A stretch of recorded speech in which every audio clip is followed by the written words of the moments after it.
कैसे हैं students JavaScript के लास्ट लेक्चर में हमने देखा था कि डॉम में टारगेटिंग मेथड क्या होते हैं।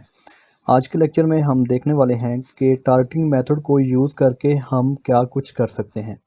स्टूडेंट्स, मैं आपको यहाँ पे बताना चाहूँगा कि डॉम के टारगेटिंग मेथड को यूज़ करके हम 3 चीज़ें कर सकते हैं। यहाँ पे H2 का यूज़ कर लेता हूँ, मैं इनर टेक्स्ट लिख देता हूँ। सेकंड काम आप कर सकते हैं इनर HTML।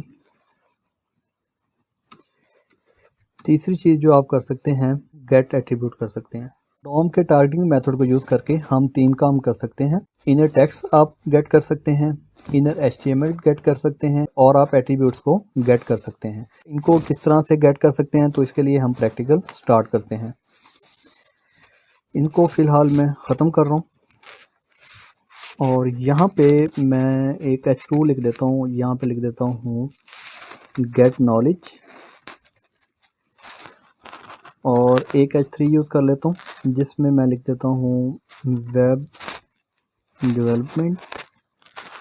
इसी को कॉपी पेस्ट करके यहाँ पे मैं कर देता हूँ ऐप डेवलपमेंट और नेक्स्ट कॉपी पेस्ट करके मैं गेम डेवलपमेंट लिख देता हूँ और यहाँ पे मैं लिख देता हूँ for example UI UX designing और इनके टैग्स कुछ मैं चेंज कर देता हूँ। H3 यूज़ किया है तो यहाँ पे H4 कर लेते हैं, इसको H6 कर लेता हूँ और यहाँ पे P टैग कर लेता हूँ। इनका आउटपुट आपके सामने कुछ ऐसा आ रहा है अभी। स्टूडेंट्स, अब अगर आप इनमें से किसी भी एलिमेंट का टेक्स्ट गेट करना चाहते हैं तो कैसे कर सकते हैं। इसके लिए हम यहाँ पे स्क्रिप्ट में आके एक वेरिएबल क्रिएट करते हैं जिसका नाम मैं एलिमेंट ही रख लेता हूँ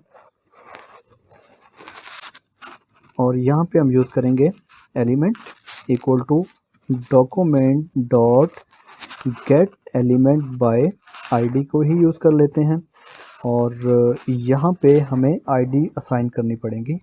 फॉर एग्जांपल इसको एक आईडी असाइन करता हूँ मैं जिसका नाम ABC रख लेते हैं और यहाँ पे मैं लिखूँगा डबल कोट्स और इसमें हम आईडी का नाम लिख लेंगे।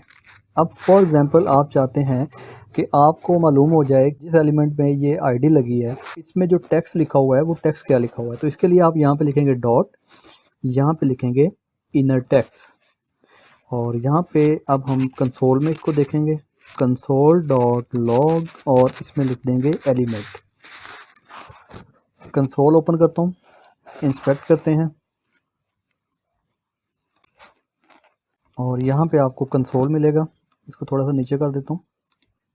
स्टूडेंट्स, यहाँ पे आपको इनर टेक्स्ट नज़र आ रहा है, मतलब कि जो हमने टारगेट किया था ABC नाम की आईडी को, इसके अंदर जो टेक्स्ट था वो आपको यहाँ पे नज़र आ रहा है।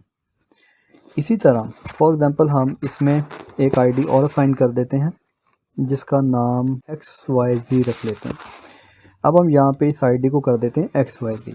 जिस एलिमेंट में XYZ नाम की आईडी लगी है इसका टेक्स्ट देखना चाहते हैं तो इनर टेक्स्ट लगाया हुआ है। तो यहाँ पे देखें आपको वेब डेवलपमेंट नज़र आ रहा है। ये देखें यहाँ पे गेट नॉलेज था ABC आईडी में और आईडी जो हमने XYZ लगाई थी इसका टेक्स्ट जो है वो वेब डेवलपमेंट है। स्टूडेंट्स, अब हम देखते हैं कि अगर आपने HTML देखनी है तो HTML कैसे देख सकते हैं। उसके लिए हमें इसको ख़त्म करना पड़ेगा और यहाँ पे एक डिव बनाते हैं। डिव में हम लिख देते हैं जी एक H3 जिसमें लिख देता हूँ गेट नॉलेज और एक P टैग होगा, लॉरेम यूज़ कर लेते हैं कोई 10 वर्ड्स।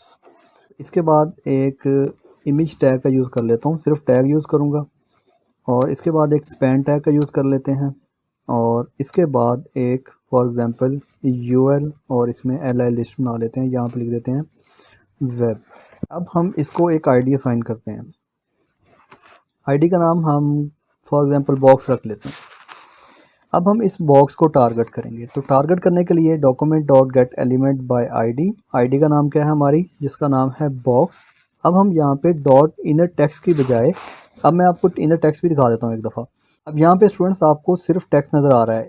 इस बॉक्स में जितना भी टेक्स्ट है ये आपके सामने लिखा हुआ है, यहाँ पे आपको टेक्स्ट नज़र आ रहा है। अब हम इसकी HTML देखना चाहते हैं कि ये जो टेक्स्ट है किस किस टैग में लिखा हुआ है। तो इसके लिए आपने इनर टेक्स्ट की बजाय यहाँ पे आपने कर लेना है डॉट इनर HTML।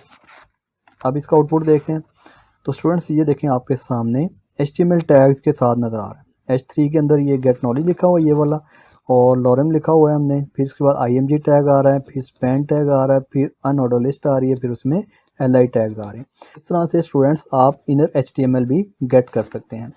अब इसके बाद हम देखेंगे कि एट्रीब्यूट्स क्या होते हैं और कैसे गेट करेंगे।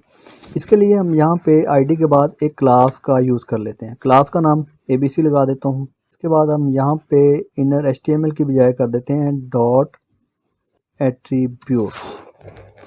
अब इसके एट्रीब्यूट्स देखते हैं। तो ये देखें आपके सामने एट्रीब्यूट्स आ गए। इसको ओपन करें तो आपको एट्रीब्यूट्स नज़र आएंगे। ये देखें, ये बेसिकली जो हमने ID और क्लास यूज़ किया है इनको हम एट्रीब्यूट्स कहते हैं।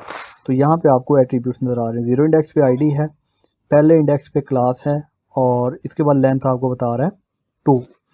तो इनको हम एट्रीब्यूट्स कहते हैं। इसी तरह अगर मैं यहाँ पे एक और एट्रीब्यूट यूज़ कर लेता हूँ जिसका नाम है स्टाइल, और स्टाइल भी कर देते हैं कुछ। फॉर एग्जांपल मैं इसको एक बैकग्राउंड कलर लगा देता हूँ। बैकग्राउंड कलर होगा रेड। आउटपुट देखते हैं तो यहाँ पे देखें बैकग्राउंड कलर साइन हो गया, और यहाँ पे आपको तीसरा एट्रीब्यूट भी नज़र आएगा। ये देखें लेंथ बता रहा है 3, 0 इंडेक्स पे ID है, 1 पे क्लास है, 2 पे स्टाइल है। तो इस तरह से आप एट्रीब्यूट्स को गेट कर सकते हैं। स्टूडेंट्स ये था आज का लेक्चर। नेक्स्ट लेक्चर में हम देखेंगे कि हम वैल्यूज़ को सेट कैसे कर सकते हैं। तब तक के लिए इजाज़त दीजिए। अल्लाह हाफिज़।